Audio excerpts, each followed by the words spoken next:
गाड़ी में एन कयान के साथ वाली सीट पे उसका बाजू पकड़े बैठी थी। आन, एन ने पुकारा था। जी मेरी जान। आन, अब तो आप मुझसे प्यार करते हैं ना? एन की आवाज़ सम हुई थी। कयान ने एक जगह गाड़ी रोकी और एन को कलाई से खींचकर अपने सीने से लगाया। मैं अब तुमसे बेहद प्यार करता हूँ एन। तुम नहीं जानती ये 5 साल मैंने तुम्हारे बगैर कैसे गुजारे हैं। तुम नहीं जानती। इसका मतलब आन को उसकी एन से मोहब्बत हो गई है? कयान ने मुस्कुराकर सर हाँ में हिलाया और उसके माथे पर बोसा दिया था। लेकिन तुमने घर छोड़कर अच्छा नहीं किया था। तुम्हारी वजह से हम एक दूसरे से इतने साल दूर रहे। तो आप किरण से शादी ना करते ना? मैंने उससे मैं कह तो दिया था, लेकिन तुम्हारे जाने के बाद एहसास हुआ था कि तुम मेरे लिए इस दुनिया में सबसे ज्यादा जरूरी हो। 5 साल बाद एन अपनी हवेली में कदम रखने लगी थी। लॉन में ही नायला पौधों को पानी दे रही थी। नायला की आंखों में चश्मे का इजाफा हो गया था। नायला ने पौधों को पानी देते हुए नजर उठाई थी, फिर वो साकित रह गई थी। उनके हाथों से पानी का पाइप नीचे गिरा था। एन भागकर नायला के गले लगी। नायला ने एक नजर कायान को देखा, जैसे कह रही हो कि ये झूठ तो नहीं, लेकिन कायान ने मुस्कुराकर हाँ में सर हिलाया था। फिर नायला ने एन को मजबूती से अपने आप में मीच लिया। जोर जोर से रोने लगी। मेरी बच्ची, मेरी एन, मेरा बच्चा। वो एन के माथे पर बार बार बोसा देने लगी। एन को गिल्टी फील हो रहा था कि वो सब कुछ जांचते पूछते भी इतने साल दूर रही उनसे। तुम्हें मेरी याद नहीं आई? कहाँ थी तुम? कैसी थी? आई थी ना हाला, मैं क्या करती? कोमे में थी, ऐसे ही उठकर आ जाती। वो शरारती लहजे में बोली। कोमे में? या अल्लाह है, मेरी बच्ची को क्या हुआ था? कयान ने सारी बात नायला को बता दी। नायला ने एन को अपने सीने से लगा लिया।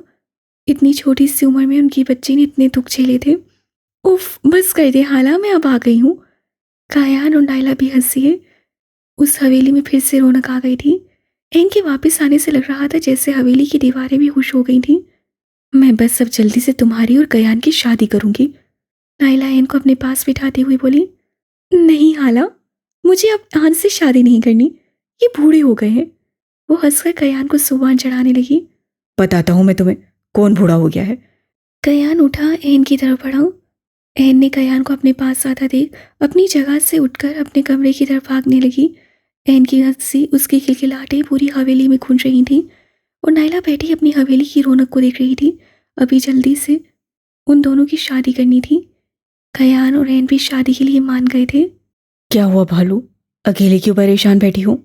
बस वो एन चली गई है, मैं घर में बोर हो रही हूँ। तो चलो आओ, मैं तुम्हारी बोरियत दूर करता हूँ। सावे उठकर दरवाजे की तरफ बढ़ा। माला उसे उलझी नजरों से देखने लगी। साव्या को दरवाजा लॉक करते देख उसकी आंखों में खौफ के साए आने लगे।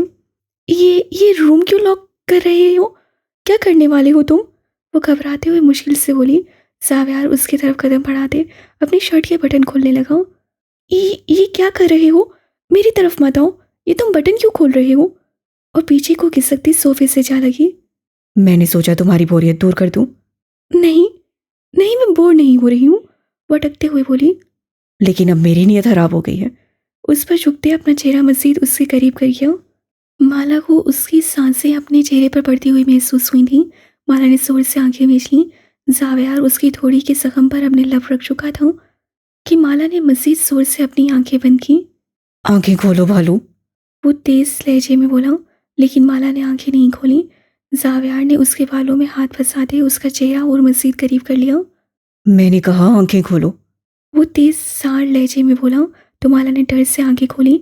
उस वक्त जावेयार उसके होंठों पर झुका था। माला ने जोर से जावेयार की शर्ट को मजबूती से पकड़ लिया। जावेयार तो कतरा कतरा उसकी सांसें भी नहीं लगा था और माला जावेयार की रहमो करम पर थी। थोड़ी देर बाद वो पीछे हुआ तो माला गहरे गहरे सांस लेने लगी। कितनी मीठी हो तुम भालू, वो खुमार उलूद लहजे में कहते माला को मजीद सुख कर गया। वो सर झुका गई, लेकिन अब उसे अपने ऊपर अभी भी साव्यार की नज़रों की तपिश महसूस हो रही थी। उसे सर उठाकर साव्यार को देखा। सावी, क्या तुम मुझे माफ़ नहीं कर सकते? उम्मीद भरे लहजे से वो साव्यार से पूछने लगी। जिस दिन तुम मुझे प्यार से मनाओगी ना, उस दिन तुम्हें माफ कर दूंगा। समझ तो तुम गई होगी ना? वो मायने हेजी से बोलता माला की रूह फना कर गया। मैं कैसे? वो नजरें झुका गई और साव्यार उसे देखता मुस्कुराया। जैसे मर्जी, ये तो मुझे अब नहीं पता। वो पीछे होता सोफे पर बैठ गया। अमान फिर से चंदा के पास आया था। बाबू, तू फिर आ गया? गंगा अमान को देखते हुए बोली, अमान आज साथ में गार्ड से ही लाया था, वो तो लारेब को लेने जा रहा था, लेकिन रास्ते में अपनी मोहब्बत का ठिकाना देखा तो अंदर चला आया। मैं तो बार बार आऊँगा जब तक चंदा मेरी नहीं हो जाती। बाबू, तू क्यों नहीं समझता, वो हिंदू है और तू मुसलमान। प्यार कब जात मजहब देखता है। तुम इस रास्ते से हट जा बाबू, वो तेरी कभी नहीं हो सकती, वो मेरी होगी।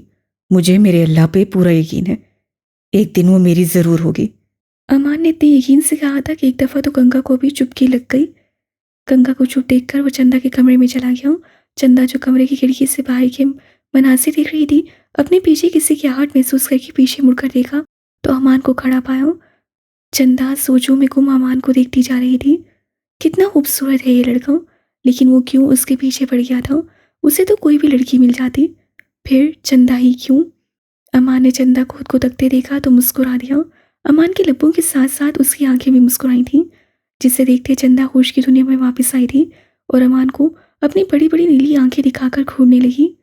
चंदा को डर था कि वो फिर से उसकी आंखों के सहर में जकड़ी जाएगी, फिर से एक दफ़ा मोहब्बत करने लगेगी, लेकिन वो ये नहीं चाहती थी। वो तो अब मोहब्बत से नफरत करने लगी थी। वो समझती थी कि सारी दुनिया के मर्द एक जैसे होते हैं। चंदा, अमान ने मोहब्बत भरे लहजे में उससे पुकारा। चंदा चलते हुए बेड पर जाकर बैठ गई। बाबू, तू अपना वक्त ज़ाया करने यहाँ आ जाता है, तेरे को कोई और काम नहीं है क्या? वो ज़रा गुस्से से बोली।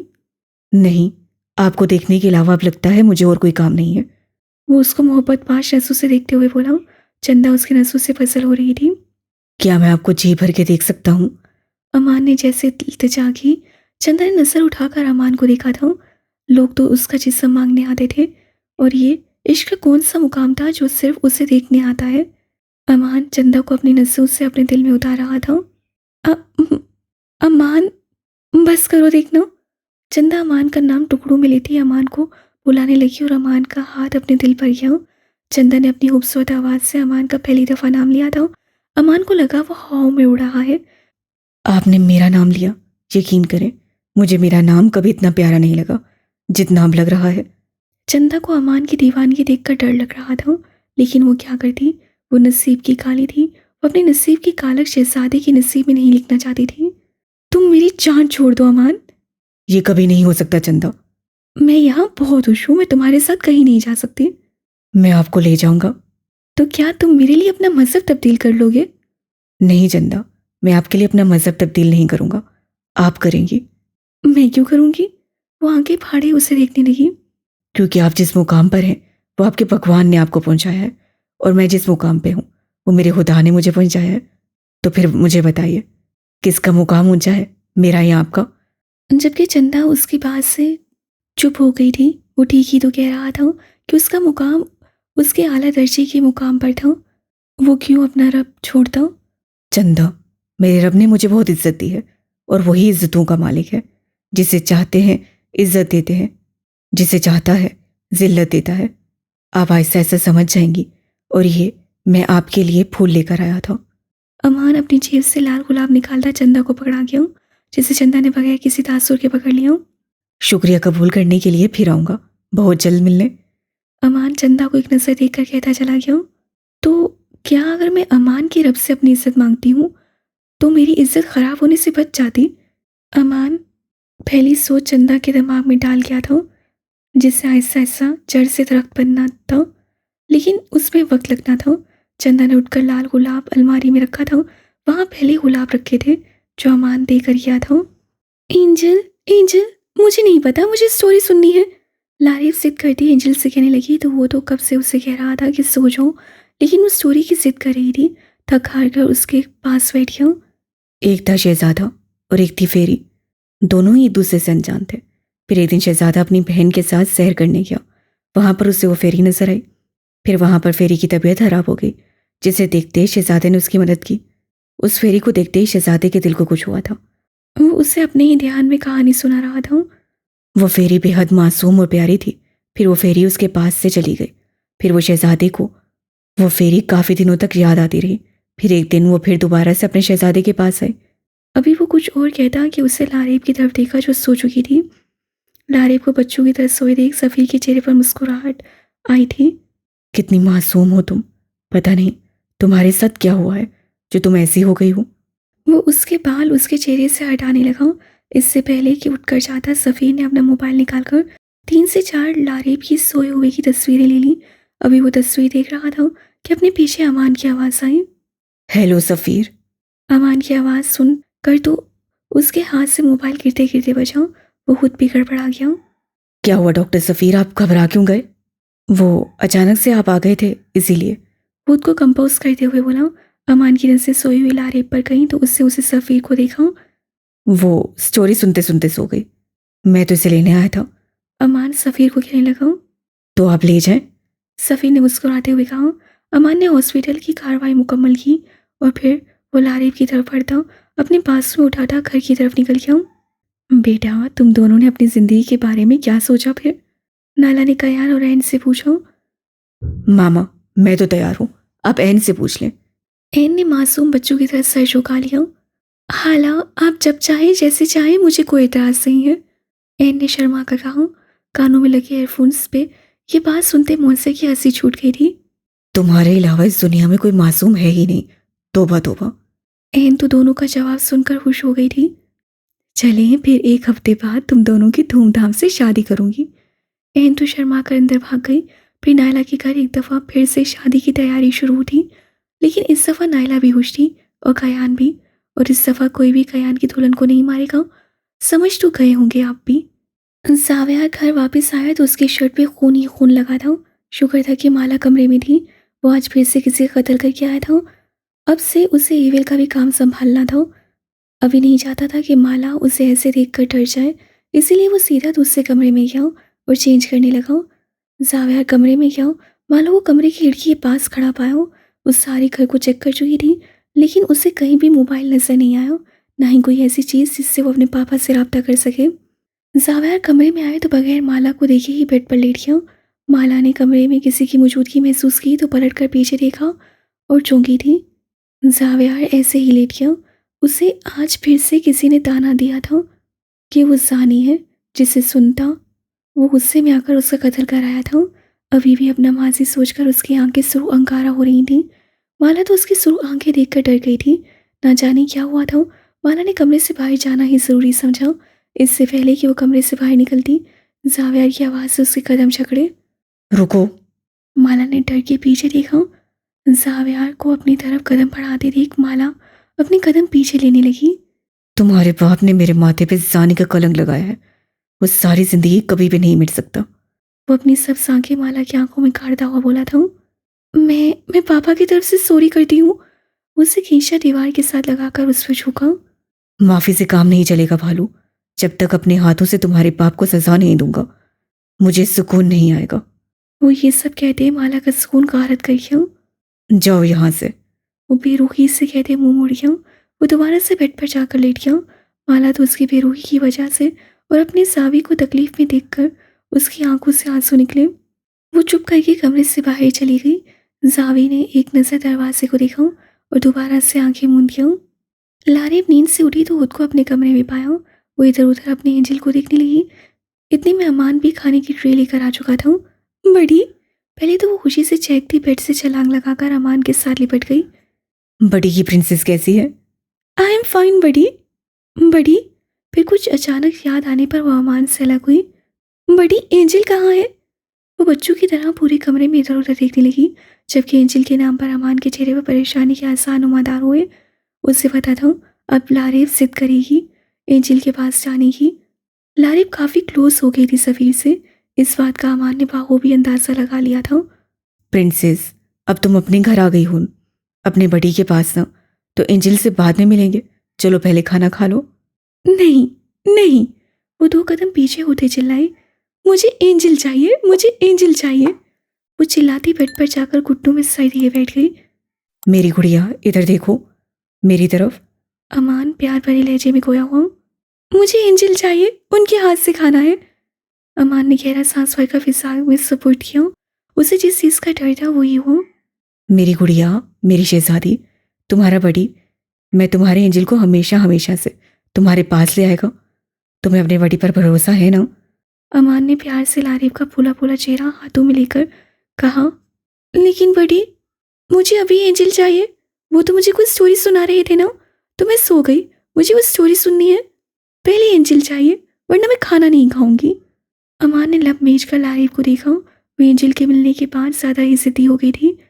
अगर कोई और चीज़ होती तो अपनी गुड़िया को उसी टाइम ला देता, लेकिन सफ़ीर एक जीता जागता इंसान था। खैर ये काम भी उनके लिए मुश्किल नहीं था। अमान अपनी बहन के लिए किसी को भी ला सकता था। अच्छा मेरी गुड़िया, पिंकी प्रॉमिस करता हूँ मैं तुमसे तुम्हारी एनापी की शादी के बाद तुम्हें तुम्हारे एंजल के पास छोड़ाऊंगा।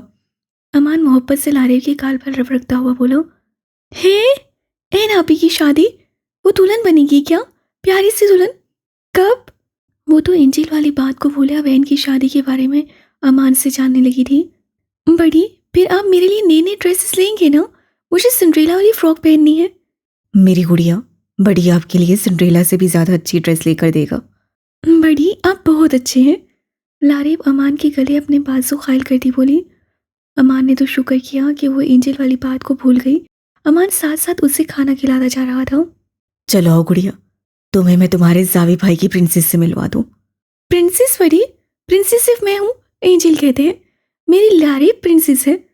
लारिब के छोटे से दिमाग में एक दफ़ा फिर अपने एंजल का ख्याल आया था। बेशक, इसमें कोई शक नहीं, मेरी गुड़िया प्रिंसेस ही है। अमान लारिब को बातों में लगाकर उसका हाथ पकड़कर लाउंज में ले आया। माला जो लाउंज में बैठी मूवी देख रही थी, अमान के साथ प्यारी सी बच्ची को देखकर सवालिया नजरों से देखने लगी, जैसे पूछ रही हो ये कौन है। बड़ी, ये कौन है? लारिब ने अपनी काली आंखों से उस लड़की को देखते हुए कहा। बड़ी की जान, ये तुम्हारे जावी भाई की प्रिंसेस है। ये जावी के पास ही रहेगी अब हमेशा के लिए, और तुम्हारी भाभी है, तुम माला आपी भी कह सकती हो। बड़ी, कितनी प्यारी है माला आपी। लारिब अब अपना हाथ अमान के हाथ से छुड़वाती, जाकर माला के साथ सोफे पर बैठकर बच्चों की तरह माला के गाल खींचते जोर जोर से खींचने लगी, जिससे माला के मुंह से सिसकी निकली। माला तो उसे बच्चों की तरह बातें करते देख परेशान सी हुई। भाभी, ये मेरी बहन है लारिब। अमान, लेकिन ये ऐसे बच्चों की तरह रिएक्ट क्यों कर रही है? बड़ी, माला आपी को बोले मैं बच्ची नहीं हूँ। लारिब बड़ी हो गई है। मेरा बच्चा, तुम बड़ी हो गई। आपकी माला आपी ने तो आपको प्यार से बच्ची बोला। अमान की आंखें सुर्ख अंगारा हो गई थी। भाभी, मैं बाद में बताऊंगा। माला भी अमान की सुर्ख होती आंखें देखकर चुप कर गई। मजीद कुछ न पूछा। फिर वो लारिब के साथ बातों में बिजी हो गई थी। लारिब उसे अपने एंजल के बारे में बताने लगी थी, जिसे सुनते अमान बहुत कुछ सोचने पर मजबूर हो गया था। मुझे नहीं पता मीर, तुम आ रहे हो मेरी शादी पर, वरना मैं तुम लोगों से नाराज हो जाऊंगी। तुम सबको आना होगा जरूर। एविल। एविल नहीं हूँ मैं, मासूम सी एन हूँ, अपनी आन की एन। ओए होए, बड़ा प्यार आ रहा है अपने आन पर। मोबाइल की दूसरी तरफ से मीर एन को तंग करते हुए बोला, हाँ तो तुम भी तो अपनी बीवी से प्यार करते हो, तो क्या मैं अपने आन से प्यार नहीं कर सकती? मेरी बीवी तो मेरी मोहब्बत है, मेरी जान का टुकड़ा, मेरे प्यारे प्यारे बच्चों की खूबसूरत सी मामा। मीर सुल्तान मोहब्बत पाश नजरों से अनमोल इरशमान शाह मीरब शाह को मोहब्बत भरी नजरों से देख रहा था। ओहो, बूढ़े हो गए हो लेकिन जवानी नहीं गई अभी तक, एविल ने तंग करने वाले अंदाज से बोला। बूढ़ा होगा तुम्हारा आन, मुझ में इतनी हिम्मत अभी भी है कि 3-4 बच्चे और पैदा कर सकता हूँ। बस क्या करूँ, तुम्हारी भाभी से संभाले नहीं जाते। मीर सुल्तान बहुत ही बेबाकी से खोया हुआ था। अनमोल ने मीर की बात सुनकर उससे मोबाइल छीन लिया, जो बेशर्मों की तरह बोला जा रहा था। इनका जोरदार कहका गूंजा था, जिसे सुनकर अनमोल ने हवीज से मीर को घूरा। अच्छा, फिर तुमने शादी में ज़रूर आना है, और जैन, सोया, माही और साहिल को भी लेकर आना है। एन, तुम फिक्र ना करो, मेरी बहन की शादी और मैं ना हूँ, ये कैसे हो सकता है? मैं ज़रूर आऊँगी। हाय, शुक्रिया प्यारी भाभी जान, तुम्हें तुम्हारी मोहब्बत मुबारक हो एन। शुक्रिया अनमोल, चलो अब आन आ रहे हैं, मैं बाद में बात करती हूँ, और तुम लोगों ने ज़रूर आना है। ओके बाबा, आ जाएंगे।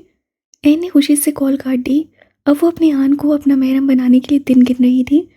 आज फिर दिल के हाथ वो मजबूर होकर अमान चंदा से मिलने आया था। वो जब तक रोज़ चंदा को देख न लेता उसे सुकून नहीं आता था।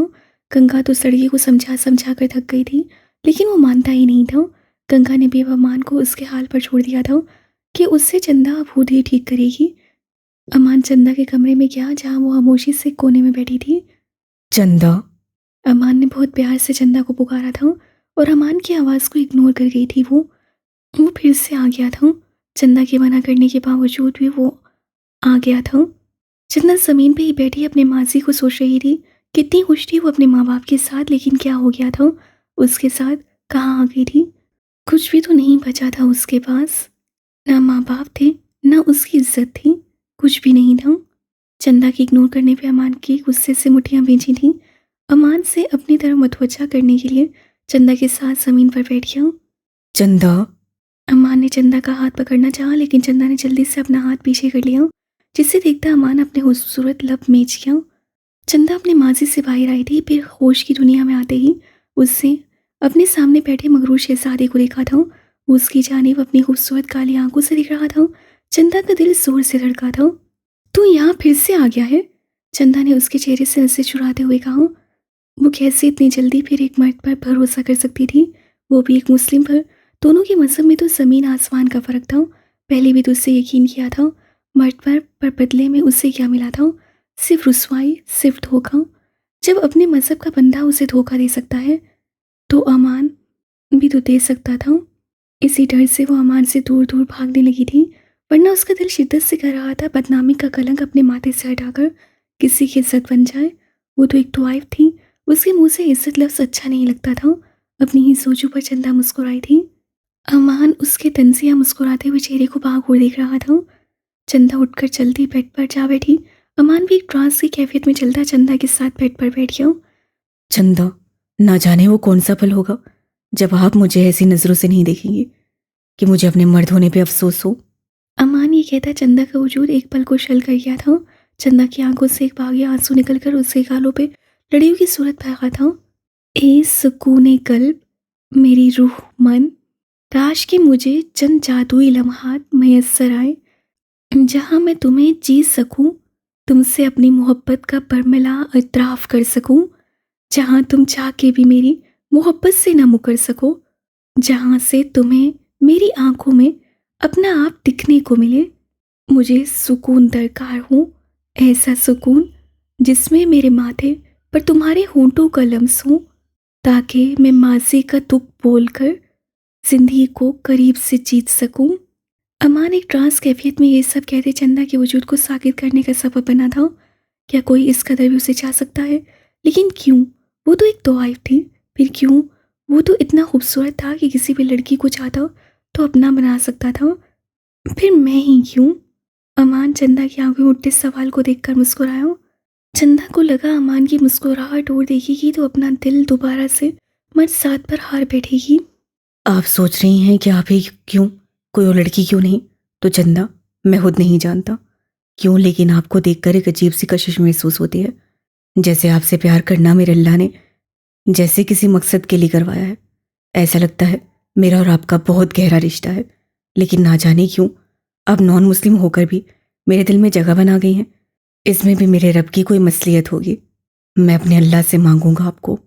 मेरे अल्लाह ने आपकी मोहब्बत मेरे दिल में डाली है, तो मेरे अल्लाह आपको मेरे नसीब में भी लिख देंगे इंशाअल्लाह। क्या अमान, तुम्हारा खुदा सब कुछ कर सकता है? चंदा ने खोए खोए अंदाज से पूछा। हाँ, सब कुछ कर सकता है मेरा अल्लाह चाहे तो इस वक्त आपके दिल में मेरी मोहब्बत डाल सकता है, लेकिन शायद अभी मेरी मोहब्बत का इम्तिहान है और मैं उस इम्तिहान में ज़रूर पास होऊंगा। इतना यकीन है अपने खुदा पर? बेहद यकीन है। वो जो हमारे हज़रत यूनुस को मछली के पेट में जिंदा रख सकता है, वो हज़रत यूसुफ को एक कैदी से मिस्र का बादशाह बना सकता है। वो कुछ भी कर सकता है। ये कौन है सब? वो तजस्सुस से पूछने लगी। अमान ने मुस्कुराकर चंदा को देखा। जब आप मुसलमान होंगी ना, दिल से इस्लाम कबूल करेंगी, मेरे खुदा को अपना खुदा मानेगी, तो इन सब के बारे में आपको खुद बताऊंगा। तुम्हें क्यों लगता है मैं तुम्हारे लिए मुसलमान होंगी? क्योंकि मुझे अपने आप अपनी मोहब्बत पर यकीन है, और जब आप मुसलमान होंगी ना, तो मैं आपका नाम नूरुल खुदा रखूंगा, यानी हदायत की रोशनी, और मैं आपको नूर बुलाया करूंगा। अमान की नूर, अमान की आंखों का नूर। अमान चंदा को अपने दिल की कैफियत, अपने दिल की बातें बयान करने लगा। उससे मुस्तकबिल सोच लिया था। चंदा को लगा था कि ये अब मज़ीद सुना तो अमान का खुदा वाकई उसके दिल में अमान के लिए मोहब्बत पैदा कर देगा।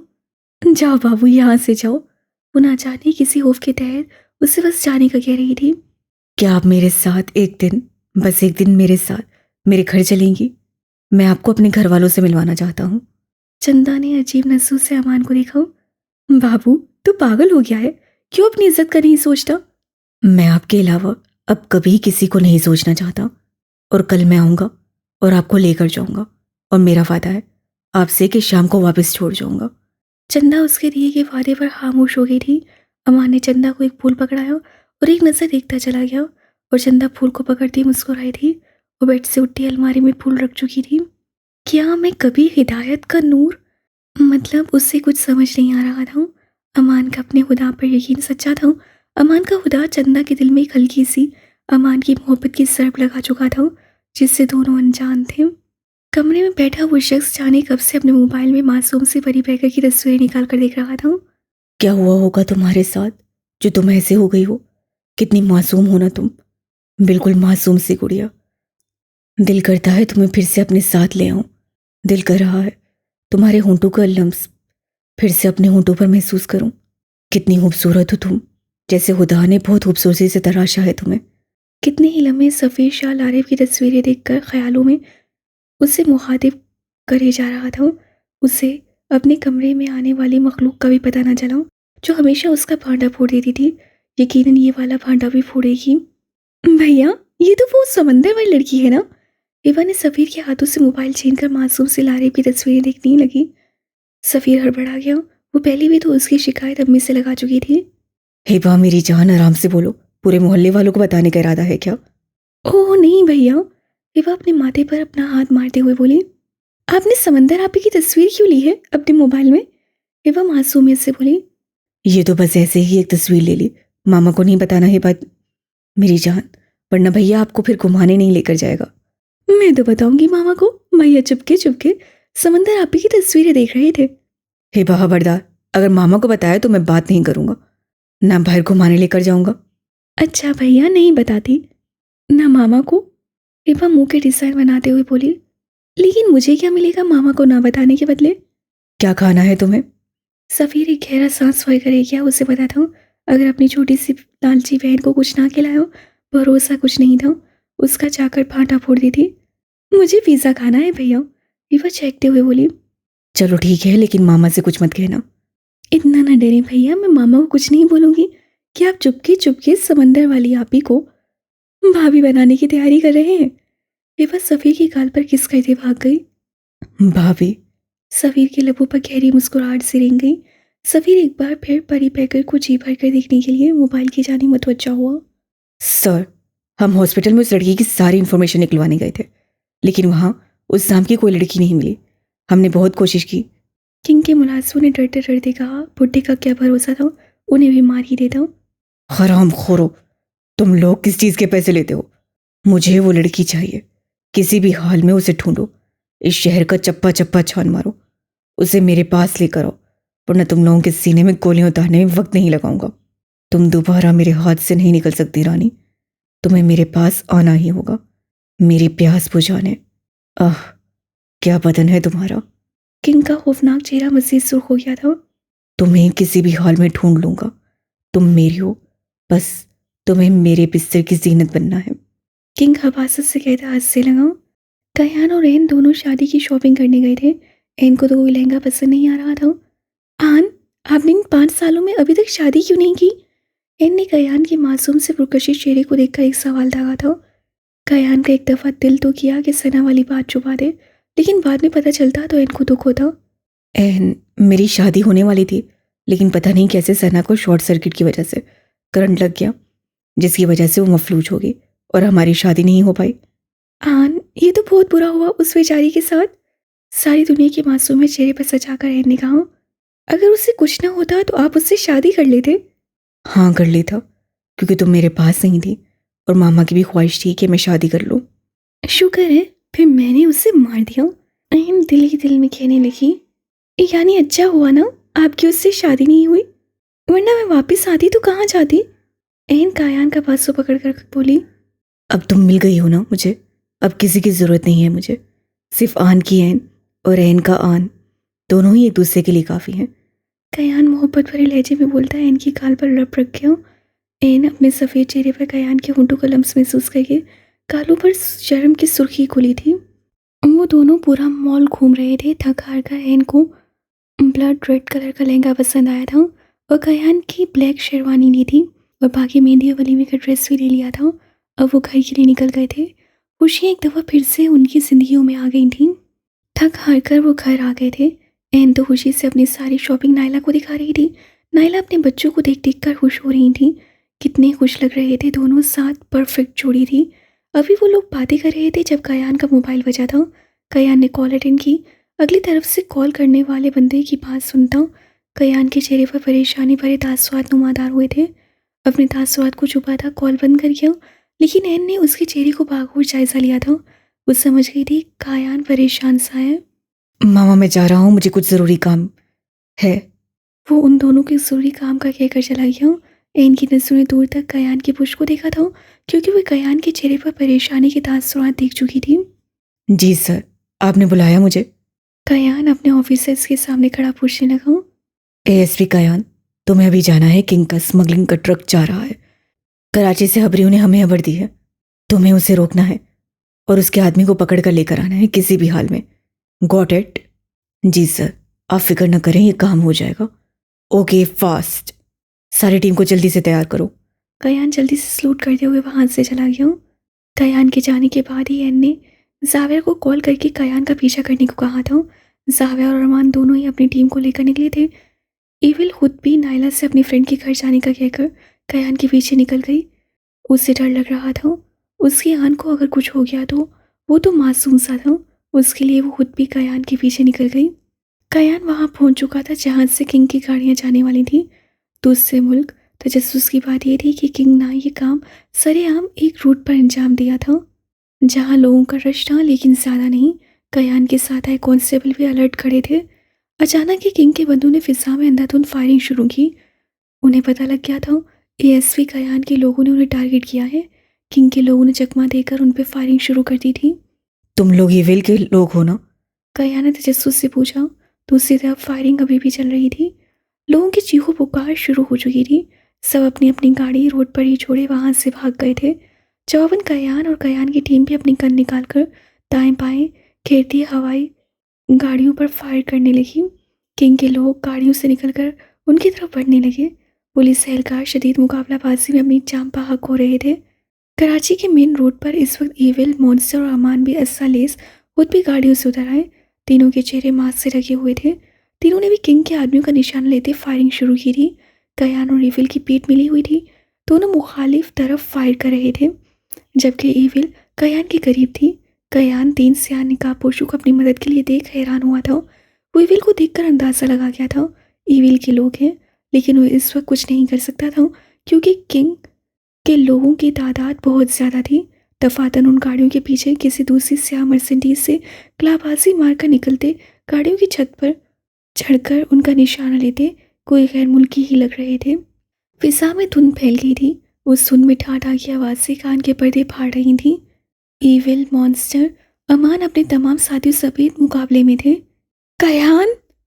अचानक वो ही जब कयान पर निशाना लेते उस गैर मुल्की शूटर को देखा। इविल कयान को झपटकर एक साइड गिरी। गन उसके हाथ से कहीं दूर जा गिरी। जब वो गाड़ी के पास फायर्स में कयान के नीचे पड़ी थी, दोनों कुछ पल के लिए बोल ना सके। इविल का दिमाग घूम रहा था। ओह, तो ये तुम हो। मैं भी सोचूं ऐसे कौन से फरिश्ते नाजिल हो गए हैं मेरी मदद के लिए। मैं तो भूल ही गया था। इविल मैडम मेरी मुंह बोली आशिक जो है मुझे बचाने, मुल्क से बुराई खत्म करने के लिए। कयान ने इविल की मेजी आंखें देखकर तंसिया कहा। कयान ने उसके ऊपर से उठना चाहा, लेकिन फायरिंग इतनी तेज थी कि अगर वो थोड़ा भी ऊपर करता, सर, उससे गोली लग जाती। मुंह क्यों छुपाया है तुमने इविल मैडम? डरती हो मुझसे? कयान इविल का निकाब उतारने लगा। इससे पहले कयान इविल का निकाब उतारता, इविल ने भड़क कर उसे धक्का दिया, जिससे कयान दूसरी साइड गिरा था और इविल जल्दी से अपनी सांस बहाल करती उठ गई। तुम? शट अप एएसपी कयान, तुम्हें अंदाजा है तुम मरने जा रहे थे। खुदा की कसम, अगर तुम्हें गोली लग जाती तो इविल अपने हाथों से तुम्हारी जान ले लेती। कयान ने दोनों आईब्रो उचका लिए। ये धमकी है या कुछ और? कयान तंसे लहजे में बोला, ये कुछ नहीं है एसपी, ये इविल का जुनून है, इविल का इश्क है, इविल की मोहब्बत है, इविल का सुकून है। इस जुनून का इनाम मैं तुम्हारे हाथों में हथकड़ी पहना कर दूंगा। कयान इविल के गाल थपथपाए तंसिया बोला, कयान एन की आवाज़ नहीं पहचान सकता था क्योंकि एन कयान से जब भी इविल बनकर मुलाकात करती वो अपनी आवाज़ चेंज कर लेती थी और ये टैलेंट उससे मॉन्स्टर से सीखा था। I want to find SP Kayan and finish him quickly today. ASP Kayan को ढूंढो जल्दी, उसे आज खत्म करना है। आज किंग का आदमी जो पाकिस्तान का नहीं था दूसरे मुल्क का था एक दूसरे से इंग्लिश में बात करते हुए बोले। मॉन्स्टर उनकी बात सुनता अपनी राइफल फेंकता उन पर झपटा था और एक के बाद एक खंजर उनके दिल में पेविस कर गया। फिजा सारी शोलों की लपेट में थी। दूसरी तरफ कयान वालों को अपना टारगेट कंप्लीट करना था। यहाँ से किंग का एक बंदा भी बच कर ना जा सके। मॉन्स्टर अपने आदमियों के साथ शदीद मुकाबलाबाजी में था जबकि अमान एक तरफ गुत्थम गुत्था उनकी गर्दनों पर तेजी से खंजर घुमा रहा था। एविल और कयान भी अलग सिमत में फायरिंग कर रहे थे। अपने पीछे कदमों की चाप सुनते एविल मुहतात हुई। ठाक की आवाज़ के साथ गोली एविल के बाजू की साइड से गुजरकर नीचे गिरी थी। एविल जल्दी से पीछे मुड़ी। जवाबन उससे भी अंग्रेज के हाथ पर गोली चलाई थी। गन उस अंग्रेज से कहीं दूर जा गिरा था। वो चीखता नीचे गिरा था लेकिन अगले ही पल संभलते कलाबाजी लेते खड़ा हुआ और एविल को हाथों से फाइट की दावत दी थी। बॉडी से वो कोई फाइटर ही लग रहा था। एविल ने आईब्रो उचकाकर उसे देखा। आंखें सुर्ख अंगारा हुई थी। ये वही अंग्रेज था जिससे उसके आन का निशाना लिया था। वो दोनों तैयार थे एक दूसरे को देखते रफ्तार पकड़े लपके। वो दोनों मुक्के सामने करता उनकी कोनियाँ अपने पेट में टिकाए। मुक्का एविल के पेट में मारने के लिए उसकी तरफ भागा। दूसरी तरफ एविल उसके मुक्कों को देखकर एकदम लेटने के अंदाज पर रोड पर गिरी। साथ में अपने एक पाँव उसके पेट में तो दूसरा उसके घुटने में मारा। खुद करवट के बल नीचे गिरी थी। अभी वो अंग्रेज संभलता एविल कलाबाजी लेते उठ खड़ी हुई और दोनों घुटनों समेत उसके ऊपर गिरी। साथ ही गर्दन को बाईं जाने मोड़ा। खटाक के साथ दिल दिला देने वाली भयानक चीख लम्हे को गूंजी थी और उस अंग्रेज का वजूद साकित हो गया था। अपना चाकू निकालकर एविल ने उस साकित वजूद के दिल में घोंपा था। 5 से 6 बार उसके दिल में घेरे। खून का फवारा उसके कपड़ों और चेहरे को गीला कर गया था और ये मंजर देख कयान साकित हुआ था। क्या कोई इतना भी बेरहम हो सकता है? एक मरे हुए इंसान के दिल में खंजर घोंप कर लहू लहान कर सकता है। एविल ने एक नजर कयान को देखा जो कुछ ही फासले पर खड़ा उसे देख रहा था। मॉन्स्टर, मेरा काम खत्म हुआ, मैं जा रही हूँ। कुछ लोग रहते हैं, उन्हें तुम संभालो। एविल ने कान में पहने एयरफोन से मॉन्स्टर को आगाह किया और कयान को देखते वहां से गायब हो गई थी धुंध में। कयान एविल के पीछे लपका था लेकिन वो ऐसे गायब हुई थी वहां से जैसे वो वहां थी ही नहीं। कयान इस जंग के दौरान ये तो समझ गया था जो अंग्रेज आए थे उसे मारने आए थे और वो किंग के आदमी थे और एविल गैंग ने उसे बचाया था। कयान की फौज इतनी ना थी कि उन अंग्रेज़ों का मुकाबला करने के लिए। कयान अपने नौजवान ऑफिसर्स को बचाते बचाते उनके खून में नहाया हुआ था। मॉन्स्टर ने पीछे आते कयान के सर पर पिस्टल का पोनट मारा था जिससे कयान का सर चकराया था। वो अपना सर बार बार हिलाकर होश में आने की कोशिश करने लगा लेकिन जब तक वो होश में आया था वहाँ कोई नहीं था। सिर्फ वहाँ किंग के लोगों की और कुछ नौजवान ऑफिसर्स की लाशें थीं और ट्रक थे। तकरीबन किंग के तमाम आदमी मारे गए थे। रेंजर्स के आने से पहले ही मॉन्स्टर, अमान और उनके आदमी वहाँ से जा चुके थे। एविल वहाँ से निकलकर सीधा मॉन्स्टर के घर गई थी। वहाँ पर अपने कपड़े चेंज करके घर के लिए निकल गई। उससे कयान के घर जाने से पहले घर जाना था। उसके हाथ पर चोट लगी थी। अपने दर्द को नज़रअंदाज किए वो माला से मिलती निकल गई।